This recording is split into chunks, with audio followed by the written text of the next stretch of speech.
Hey everyone, welcome to UPSC Simplified by Anika. The topic for today's discussion is why delimitation is trending in India.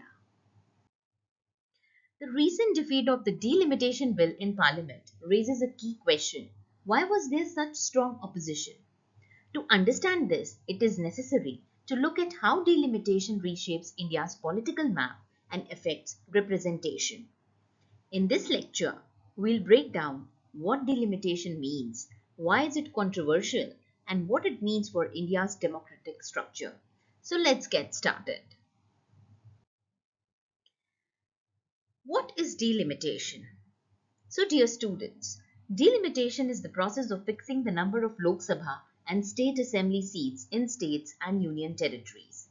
As per the constitution, this exercise is supposed to take place after every census. It involves redrawing electoral constituencies based on population so that each member of the parliament represents roughly an equal number of people. At the same time, it also determines how many seats each state gets in the Lok Sabha. Therefore, delimitation is not just about boundaries, it directly affects political representation and balance of power. Who conducts the exercise? The delimitation process is carried out by a delimitation commission which is set up under an Act of Parliament. Its main objective is to adjust the number and distribution of constituencies in line with population changes, ensuring fair and balanced representation. Now the question is, why is delimitation contentious? The issue becomes controversial because of uneven population growth across regions. Southern states have largely stabilized their population, while many northern states continue to grow at a faster rate. If seats are redistributed strictly on the basis of population, northern states would gain more representation, while southern states would see a decline in their relative share.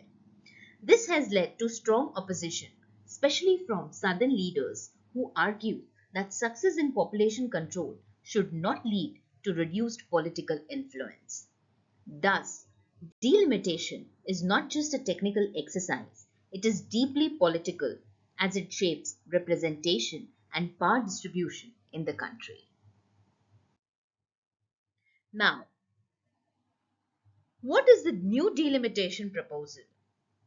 So, dear students, the Union government has introduced a new set of delimitation bills in Parliament.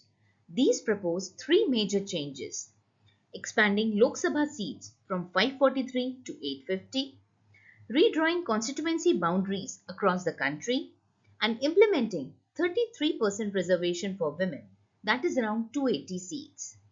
At first glance, this appears to be a long overdue reform.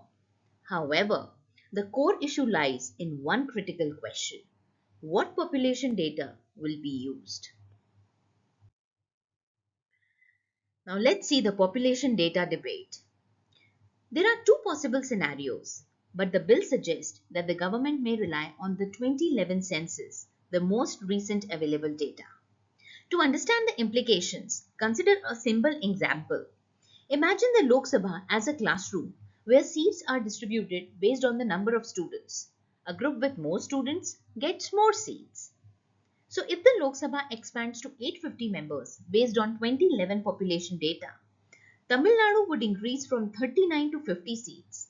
However, if its current share were protected, it would have received 61 seats, effectively losing 11 seats in comparison. Kerala would go from 20 to 23 seats, but it will fall short of 31 seats under proportional distribution, losing 8 seats comparatively. In contrast, northern states would see much larger gains.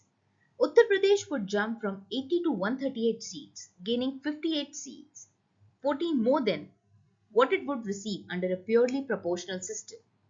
Similarly, states like Rajasthan, Madhya Pradesh, and even Delhi would also see significant increases. Now, the overall impact would be the share of seats for the Hindi heartland would rise from 38% to over 43%, while the southern states despite gaining seats in absolute terms, would lose their relative share. This shows that the issue is not just about increasing seats, it is about redistribution of political power, where some regions gain greater influence while others lose relative strength. Moving on to see imbalance between Lok Sabha and Rajya Sabha. So, dear students, another major concern is that while the Lok Sabha is being significantly expanded, there is no proposal to increase the size of Rajya Sabha. India's parliament has two houses for a reason. The Lok Sabha represents the people and is based on population, while the Rajya Sabha represents the states and acts as a federal check, ensuring that smaller or less populous states are not dominated. The Rajya Sabha also serves as a reviewing chamber where laws passed by the Lok Sabha are examined, debated, and if necessary, delayed. This balance between the two houses is crucial for maintaining the federal structure. However, this balance depends on their relative strength. Currently, the Lok Sabha already has more than twice the members of the Rajya Sabha. So, if its strength increases to over 800, this gap will widen further. Now the question is, why this matters? For example, in case of disagreement between the two houses, a joint session is called where each MP has one vote.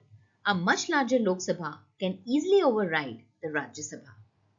Similarly, the same imbalance affects elections of the president and vice president, where members of both houses vote together. So as a result, one house, the Lok Sabha, could become significantly more powerful, weakening the role of Rajya Sabha as a federal safeguard. Now time to see conclusion. So dear students, the delimitation debate goes beyond technical adjustments. It raises serious concerns about regional balance, fairness in representation, and the federal structure of India. While expanding representation is important, the manner in which it is done must ensure that it does not undermine the spirit of cooperative federalism and people's participation. So, dear students, I hope you understood the concept. And that's all from my side, dear students. If you have enjoyed learning with me, do subscribe to my YouTube channel UPSC Simplified by Anika, and don't forget to hit the like button for this video. Thanks for watching.